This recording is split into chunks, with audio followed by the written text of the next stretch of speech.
Welcome back to Nick Lenz's Comic Corner, Classic / Non-Classic. This is episode number 803 and Doubleshot number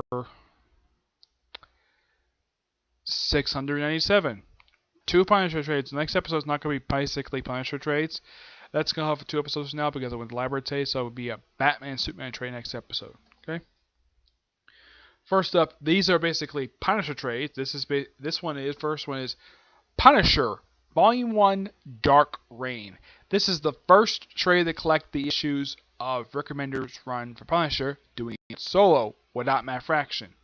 This collects the first 5 issues of Punisher Volume 7, though Wicked they listed as Volume 8, because they included the Punisher Mercatory miniseries as part of the numbering. One thing neat about these particular first 5 issues are the covers. Yeah, they're homages to classic Punisher covers. This cover right here, this is homage to Amazing Spider-Man 129. This is one of the most frequent homage covers of all time, along with the X-Men number 100, Amazing Fantasy 15, and I don't think, was there any other one? No, none I can think of. That's the first issue. The second issue, that's printed in here. Let me get the cover here. Yeah, this is homage to the 3rd issue of Punisher Volume 1. Yep. The 3rd issue. This is homage to the 1st issue of Punisher Volume 4, which is basically the start of the Welcome Back Frank storyline. That's what issue is a homage to.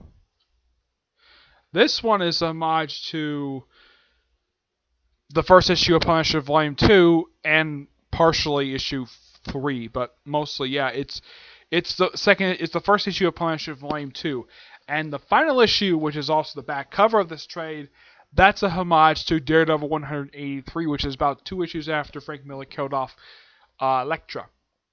The story for these issues, okay, it's the Dark Reign. This is after Secret Invasion, Norman Osborn's in power, and Punisher wants to take him out. This is by far the only time I can think of Punisher's ever even tried to kill Norman Osborn. I think he was hired by him once, but he's never tried to kill him. Nope. He tries to shoot him, fails, because the Sentry got in the way. Yep. So he teams up with Henry Russo. He does not know that he's actually a son of Jigsaw yet. That's revealed a little bit later. So Norman Osborn's like, okay, I'm busy doing something else. I'm sending the Hood after him. And the Hood sends some of his goons after him. But he also resurrects a group of villains. Yep, a group of 17 villains, which is shown off in the 2nd volume, which I'll basically not show the cover yet, but I'll show off I'll tell you who you resurrect. There's a bunch of villains. Like, yeah, a bunch of ones I named in my comic history. He resurrected Basilisk, Cheetah. No, this is not the female Cheetah. This is a male Cheetah from Marvel. Cyclone. This is a Jerry Conway villain. Death Adler. Firebrand, Hijacker, Human Fly, Less Vicious, also used to be known as Titania, Lathina, which they're basically my partner now, Megatonk, who actually does survive these issues, Mirage, and Turner D. Century. Yep. He not only brings back these villains, he also brings back Microchip. Yeah, it seems like Rick Remender is pulling out a lot of things. Like, yeah, he first brings up Microchip, who's basically, I believe he's a Chuck Dixon character. I think Chuck created him. Yep. Yeah, the artwork here is done by Jeremiah Orfea. And most of the first 10 issues is just basically Punisher going after stuff related to Norman Osborn. Shut up, various stuff related to him. And I believe in these issues, I think it's these issues right here, he has an encounter with another Jerry Conway character. Yes, Conway created this character toward the end of his run for Amazing Spider-Man. I think it's in these issues, isn't it?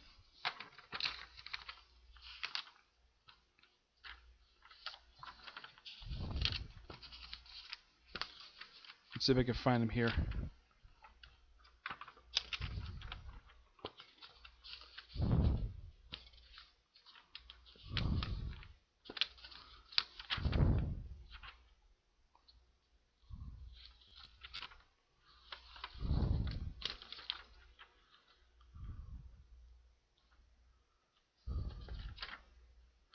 Yep, here he is. I was right. It is him. Let me introduce you to one of Conway's last characters, probably the last character he created for Amazing Spider-Man before he left. The Grizzly, who also became a supporting character in Nick Spencer's Ant-Man / Astonishing Ant-Man book. So, like Punisher, he's a Jerry Conway creation. He's one of like 3 who pop up in this run. The other, of course, is Cyclone, who is a creation of Jerry Conway. He created him toward the end of his run that he did for Amazing Spider-Man, which a lot of people really love his run. I like his run too.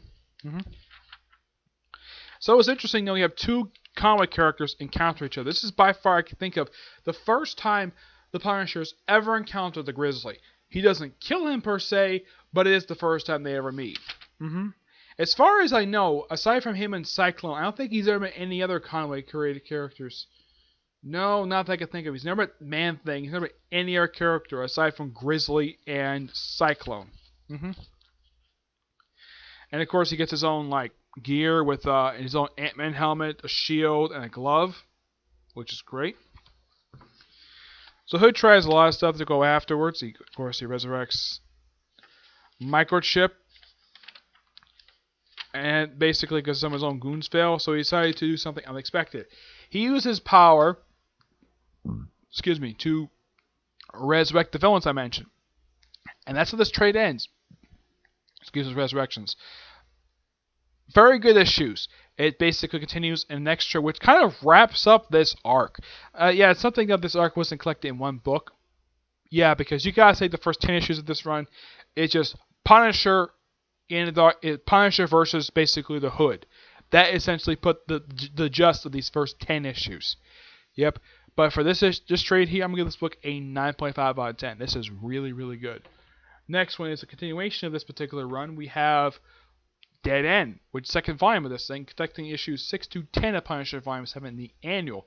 Now, unlike the annual for Punisher War Journal, which was forgettable, this one was interesting because this is the cover for it, the annual, where in the annual it's just Spider-Man and the Punisher basically fighting each other, while they're also Punisher's trying to kill Levicious and Letha. Yeah, these 2 female grapplers. And yeah, after this, these 2 are never seen this comic ever again.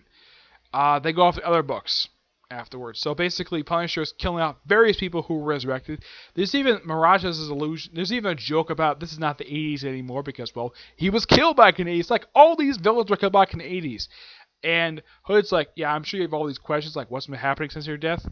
He does loosely explain what's been happening since they died.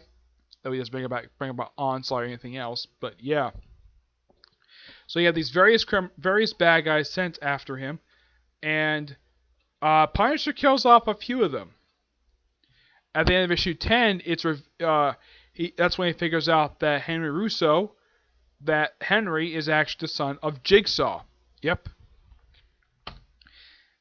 Yeah, and Jigsaw himself only appears in flashback, and yeah, pretty much this does end on a good note, but pretty much the next thing that comes right after this, Punisher gets turned into a Frankenstein monster. Yep. I don't have that trade, but I can't wait to get my hands on it in the future. And this book is amazing. Fantastic writing by the part of Rick Remender. Also, they even have George W. Bridge as a supporting character in here. But here's the thing. After these issues wrap up, George W. Bridge is never seen this comic again until Punisher in the Blood. Yep, it's like because of the stuff that happened in Dark Reign the List. Yeah, the stuff that happens in here, this is put on hold until Rick Remender can finish up his Franken Castle run. Yep. I'm going to give this book also a 9.5 out of 10. This is really, really good. I love Rick Remender's run for Punisher. He basically, what Rick Remender does, he continues what Matt Fraction started off, but have him interact more with the Marvel Universe and actually fighting villains. Yeah, it's also villain in here that the Hood tricks these resurrected villains into believing that the Punisher was the one who killed them. The Punisher was the one who was scourged in the world. Even though he wasn't. That's a complete lie.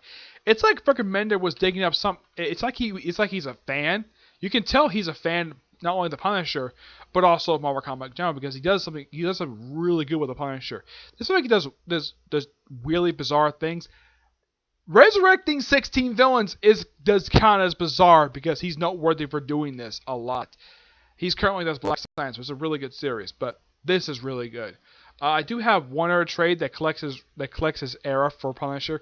I don't have Punisher Frank Cats. That's the only one I don't have. Otherwise, if I had that book, I would have the entire Rick Remender run for Punisher. Yep. Otherwise, that's it for this episode. Stay tuned for the next episode, which definitely will be Batman and Superman. But the episode that comes right after that is definitely going to be another Punisher trade review. And I think it's going to be something else. But yeah, one is going to be Punisher, okay? I'm going to see you next review. Bye.